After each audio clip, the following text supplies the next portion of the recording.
नमस्कार, जनसत्ता में आपका स्वागत है। मैं हूं उपेंद्र कुमार और आपके लिए लेकर आया हूं इस वक्त की ताजा और बड़ी खबरें।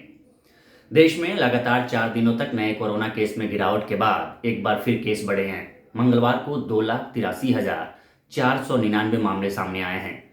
इस दौरान 2,98,000 लोग ठीक भी हुए हैं, जबकि 659 लोगों की मौत हुई है।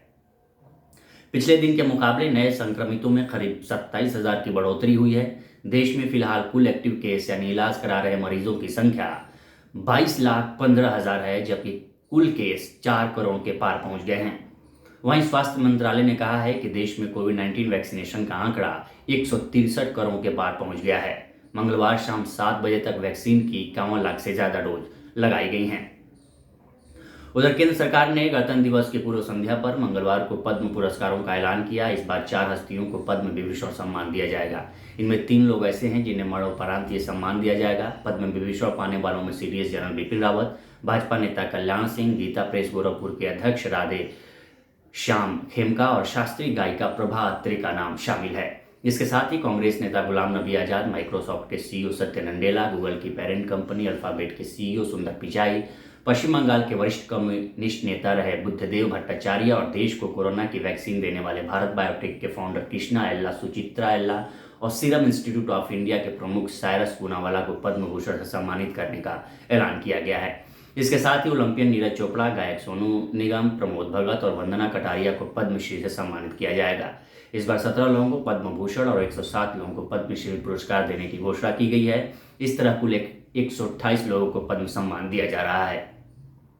वहीं टोक्यो ओलंपिक में मेडल जीतकर इतिहास रचने वाले जेवलिन थ्रोअर नीरज चोपड़ा को अब परम विशिष्ट सेवा मेडल से सम्मानित किया गया है।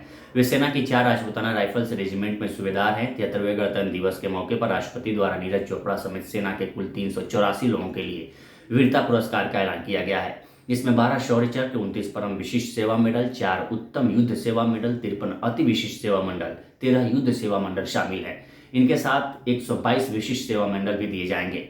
2021 के लिए जीवन रक्षा पदक सीरीज के तहत 51 लोगों को सम्मानित किया जाएगा। इसमें 6 लोगों को सर्वोत्तम रक्षा पदक, 16 को उत्तम जीवन रक्षा पदक और 29 को जीवन रक्षा पदक दिया जाएगा। 5 लोगों को मरणोपरांत यह पुरस्कार दिया जा रहा है। बता दें, ये पुरस्कार उन लोगों को दिया जाता है जो अपने प्राणों की बाजी लगाकर दूसरों की जान बचाते हैं। वहीं 73वें गणतंत्र दिवस की पूर्व संध्या पर राष्ट्रपति रामनाथ कोविंद ने देश को संबोधित किया। राष्ट्रपति ने अपने संबोधन में कहा कि 73वें गणतंत्र दिवस की पूर्व संध्या पर देश और विदेश में रहने वाले आप सभी भारत के लोगों को मेरी हार्दिक बधाई। यह हम सबको एक सूत्र में बांधने वाली भारतीयता के गौरव का उत्सव है। साल 1950 में आज ही के दिन हम सबकी इस गौरवशाली पहचान को औपचारिक स्वरूप प्राप्त हुआ था। राष्ट्रपति ने कहा कि पूरे विश्व की अर्थव्यवस्था पर आघात हुआ है। विश्व समुदाय को अभूतपूर्व विपदा का सामना करना पड़ा है। नित नए रूपों में यह वायरस नए संकट प्रस्तुत कर रहा है। मुझे यह कहते हुए गर्व का अनुभव होता है कि हमने कोरोना के खिलाफ असाधारण दृढ़ संकल्प और कार्य क्षमता का प्रदर्शन किया। मानव समुदाय को एक दूसरे की सहायता की इतनी जरूरत कभी नहीं पड़ी थी जितनी की आज है। उधर यूपी के कद्दावर नेता आरपीएन सिंह मंगलवार को भाजपा में शामिल हो गए। उन्हें केंद्रीय मंत्री धर्मेंद्र प्रधान, केंद्रीय मंत्री ज्योतिरादित्य सिंधिया और प्रदेश अध्यक्ष स्वतंत्र देव सिंह ने भाजपा की सदस्यता दिलाई। उन्होंने कांग्रेस अध्यक्ष सोनिया गांधी को पत्र लिखकर पार्टी से इस्तीफा दिया था। ऐसा कहा जा रहा है कि वे सपा के स्वामी प्रसाद मौर्य के खिलाफ कुशीनगर की पडरौना विधानसभा सीट से चुनाव लड़ सकते हैं।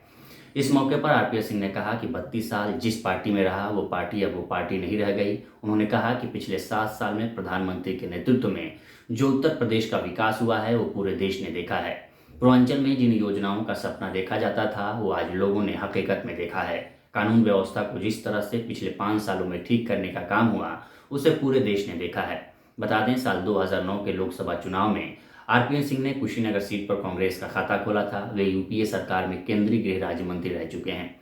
उनके पिता कुंवर चंद्र प्रताप नारायण सिंह कांग्रेस के वफादार नेताओं में से एक थे। वे कांग्रेस के टिकट पर पडरौना सीट से 1980 और 1984 का लोकसभा चुनाव जीते थे। उन्हें 1980 में इंदिरा गांधी की सरकार में रक्षा राज्य मंत्री बनाया गया था। वहीं अंतर्राष्ट्रीय मुद्रा कोष यानी कि आईएमएफ ने 31 मार्च को समाप्त होने वाले चालू वित्त वर्ष के लिए भारत की इकोनॉमिक ग्रोथ के अनुमान को घटाकर 9% कर दिया है। इसके पीछे की वजह कोरोना वायरस के नए वेरिएंट का तेजी से बढ़ना माना जा रहा है, जिसकी वजह से बिजनेस एक्टिविटी प्रभावित हुई है। वर्ल्ड इकोनॉमिक आउटलुक के नए अपडेट में आईएमएफ ने पिछले साल अक्टूबर में भारत के लिए 9.5% जीडीपी ग्रोथ का अनुमान लगाया था। वहीं अगले वित्त वर्ष 2023 में भारत की इकोनॉमी ग्रोथ 7.1% रहने का अनुमान है। अभी के लिए बस इतना ही। बाकी देश दुनिया की तमाम खबरों के लिए बने रहिए जनसत्ता के साथ।